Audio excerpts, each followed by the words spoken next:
اتا ابز حلفقني استتكوست ناي درون بومب ديفيلس ايا ወያኔ ኃይሎች ጸረ ድሮን ታጥቀዋን ይባላል ዳስ ነገሪ በር አሎ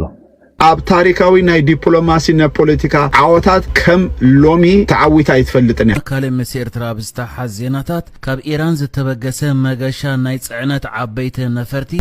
በዞም ቀይሕ ባሕሪ ወነንተ ዝበሃሉ ሃገራቱን ተኸቢቡ ምህላው ወንምስ ኤርትራ ኣብ ምድንፋዕ ዞባው ሰላምን ምረጋእን ንምስራሕ ምሉእ ደለውነት ኣለና ክብል ተዛሪባ ላይት ኢንተርቴይንመንት ኤርትራ ተሳተፍ ምህላዋ ዘይተረጋገጸ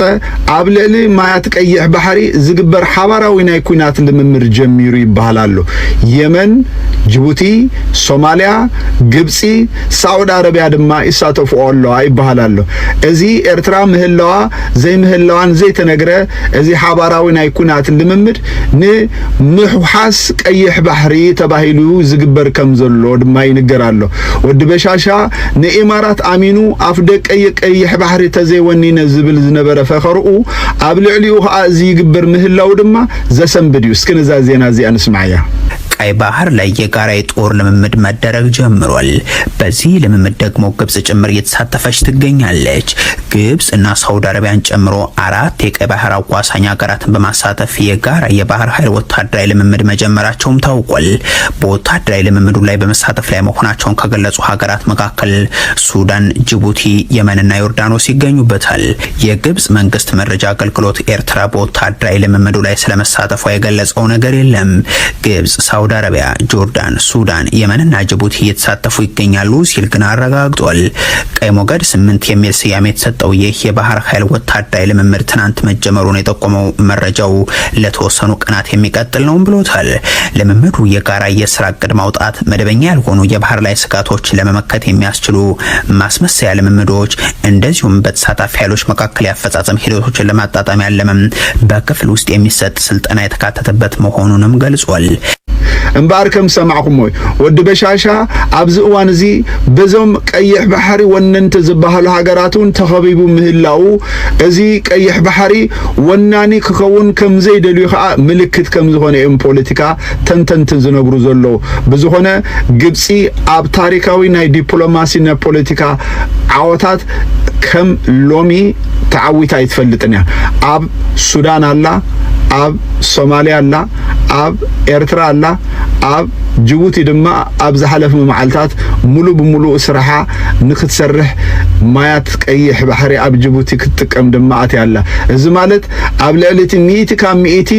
ብወደብ ጅቡቲ ዝግበር ናይ ኢትዮጵያ ወፃይን ኣታውን ንግዲ ምቁጽጻር ክህልዋ እዩ ማለት እዩ ወዲ በሻሻ ተኸቢብሎ ጽምዶ ማለት እዚ ዕለት ናይ ዲፕሎማሲ ፍሽለት ዘጋጥሞ ዘሎ ወዲ በሻሻ አብይ አህመድ አሊ ኣብዚ እዋን እዚ ማዓንጣ ከብዱ ቁርጽ ዘብል ዘሰንብድ ዜና ይሰማዓሉ መጀመሪያ ግን ፕሬዝዳንት ኢሳያስ ናብ ግብጺ ምብጻሕ ኣብ ዝፈጸመሉ ጊዜ ናይ ግብጺ ሚዲያታት እንታይ ይብላ ነይረን መንግስቲ ኤርትራ ወይ ድማ ሃገር ኤርትራ ሉዓላውነት ንምኽባር ኣብ መንግስቲ ኤርትራ ኣብ ጎና ሃገር ኤርትራ ኮይና ክንሰርሕና ዝብል መግለጺ ኣውጽያ ከም ዝነበረት ግብጺ ይዝከር በዚ ዜና እዚ ኸዓ ኢትዮጵያውያን ዋጭ ክብሉ የምቀንዮም እንደገና ድማ ወደብ ዓሰብ ወይ ድማ ወደብ ዝበሃል ነገር ከይትረክብ ኢትዮጵያ ክንሰርሕና እዚ ነገር ዝኸዓ ስጋ ምጽአት ክኸውን እዩ ኢሎም ተዛሪቦም ነይሮም እዚ ነገር ከዓ ገና ከይሓፈፈ ሕጂ ከዓ ጅቡቲ እቲ 99% ሚእታዊ ናይ ኢትዮጵያ ናይ ባሕር አገልግሎት ትህብ ጅቡቲ ንግብጺ ናይ ወደብ አገልግሎት ክህባ ተሰማሚዓ ግብጽ ክትኣቱ ተዳልያላ ሕሰቦ ግብጽ ኣብ ሶማሊያ አላ ግብጽ ኣብ ሱዳን አላ ግብጽ ኣብ ጅቡቲ ሕጂ ካኣትያ እንታይ ዝኸውን ዘሎ ማለት እዩ ሕጂ ኣብ ዝሓለፈ ጊዜ አብይ አህመድ ሲ ኣብዚ እዋን እዚ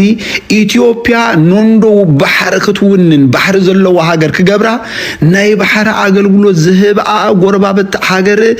ከም ዘይህልዋ እዩ ዝገብር ዘሎ በዚ አካይዱ ይብሉ ነይሮም ናይ ባሕቅኻ ዝኸውን ዘሎ ይዝመስል ምክንያቱ ኣብ ሶማሊያ ግብጽን ከላ ኢትዮጵያ ድላይ ክትገብር አይትኽልና ኣብ ጅቡቲውን ግብጽን ከላ ድላይ ክትገብር አይትኽልና ሶማሊያ ጠራይ ዘይኮነ ኣብ ሱዳንውን ግብጽላ ኣብ ኤርትራውን ግብጽላ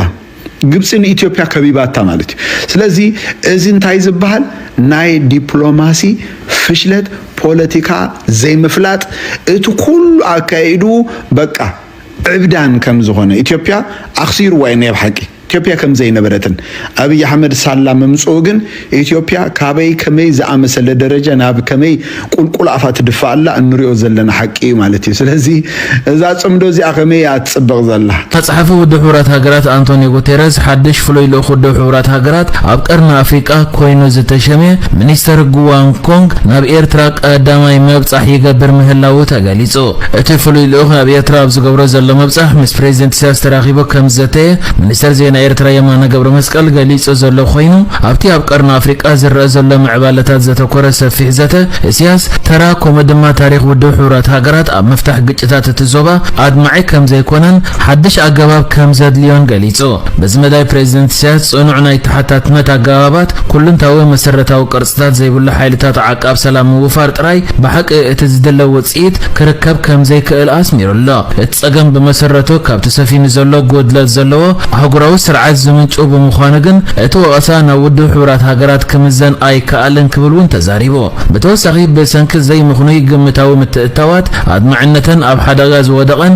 ኣብ ዕማማተን ዝተሰነደ ልዑል ዕላማታት እኳ እንተሃለወን ጎድለታት ዞባዊ ውዳበታት ክወቀስን ከሎ ኣብ መብዛሕትኡ እዋን እተን ዞባውያን ውዳበታት መሳርሒ ናይ ቀዳማዊ ኣጀንዳ ኮይነን ኣለወን ኢሎ ኣብ ትርከብ ብዛዕባ ኩነታት ሱዳን እውን ተላዒሉ ከምዚ ተዘይተየሉ ተገሊጹ ዘሎ ኮይኑ ፕሬዝደንት ኢሳያስ ኤርትራን ሱዳንን ኣብ ሓደ ዘራኽብ ታሪኻዊ ምትእሳርን ሽርክነትን ከም ዘለዎን ድሕሪ ምግላጽ በዚ መንፈስ እዚ ኤርትራ ካብ 2022 ኣብ ሱዳን ሰላምን ምርግጋእን ንምምላስ ልኦም ኣበርክቶ ንምግባር ኣብ እትገብሮ ልባዊ ጻዕሪ ኣብ ዜግነት ዝተመርኮሰ ህዝባዊ ምሕደራዊ መሓውር ንምቋም ዝምልከት ኣምር ጽሑፍ ኣቕሪባ ነይራ እቲ ተበግሶ ግን በሰንከቲ ግጭት ዘጋደደ ናይ ደገ ምትእታው ብዙሕ ምዕባለ ክገብር ኣይከኣለን ኢሎ ፍሉይ ልኡኽ ውድብ ሕብራት ሀገራት ኣብ ቀርኒ አፍሪካ ኮይኑ ተሸይሙ ዘሎ ጉዋን ኮንግ ብወገኑ ሂቡ ኣብ ዘሎ መግለጺ ኣብ ኤርትራ ዝገብሮ ዘሎ ዑደት ኣካል ናይቲ ኣብቲ ዞባ ዝገብሮ ዘሎ ዑደት ምዃኑ ድሕሪ ምግላጽ ኣብ ኤርትራ ገይርዎ ዘሎ ዘተኸፍረ ዘለዎ ዝዕግብ ድሕሪ ምባል ኤርትራ ኣብ መፍታሕ ግጭታት እቲ ዞባ ንዘለዋ ኣበርክቶ ክብሪ ይግባኣ ከምኡውን ምስ ኤርትራ ኣብ ምድንፋዕ ዞባዊ ሰላምን ምርግጋእን ንምስራሕ ምሉእ ድልውነት ኣለና ክብል ተዛሪቡ ኣምዶ ክትዓቢ ምኽኣል ኣለዋ ህዝቢ ትግራይ ህዝቢ ኤርትራን እፎይታ ክረክብ ዘለኣለሙ እፎይታ ክረክብ ሰሪሑ ተመራሚሩ ላዕል ታሕቲሉ ክሓልፈሉ ክስልጥን እንተኾይኑ ሓድነቱ ናይዚ ህዝቢ እዚ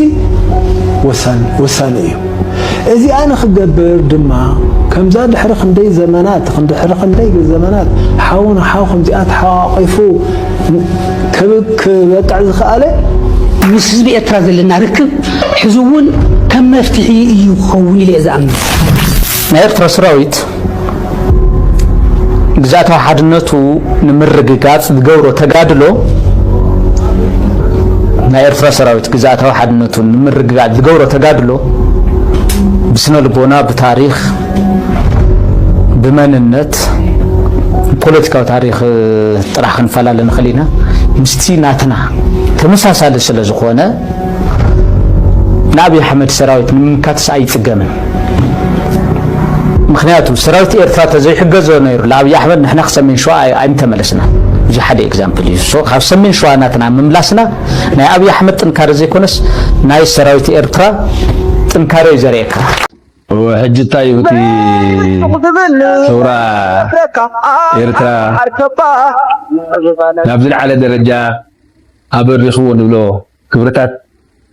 ብጥቕልሉ ብሓፈሻዊ ኣዛራርባ ጥራሕ ዝግለጽ ኣይኮነን ብዙሓት እዮም ዘርዚርካውን ክትውድኦም ኣይትኽእልን ኢኻ ልዑል ሃገራውነት ኣለዉ ተፃዋርነት ኣለዉ በጃ ሃገር ንምሕራፍ ድልው ምዃን ኣሎ ውፃይነት ኣሎ ኮታስ ብዙሓት ክብርታት እዮም ዘለውና እዚ ብዙሕ ክብርታት እዚ ከዓኒ ካብ ግዜ ናብ ግዜ ንኮስኳስ የድልየ እዩ ምንባይ የድልየ እዩ ካብ ተፀባእትና ክንከላኸለሉ ኣለና እኳ እንተኾንና ኣሎ ክብርታት ናብዚ ሓድሽ ወለዶ ተመሓላሊፉሉ ማለት ግን ኣብኡ ዘብቃዕ ኣይኮነን ምክንያቱ ፀላእትና ናይ ርሑቕ ይኹኑ ናይ ቀረባ ከዳዓት ደቂ ሃገር ከይተረፉ ነዚ ክብርታት ክብዕቡ ዘይገበርዎ ፈተነታት የለን ኣብ ኢንተርኔት ንሪኦ ኣለና ኣብ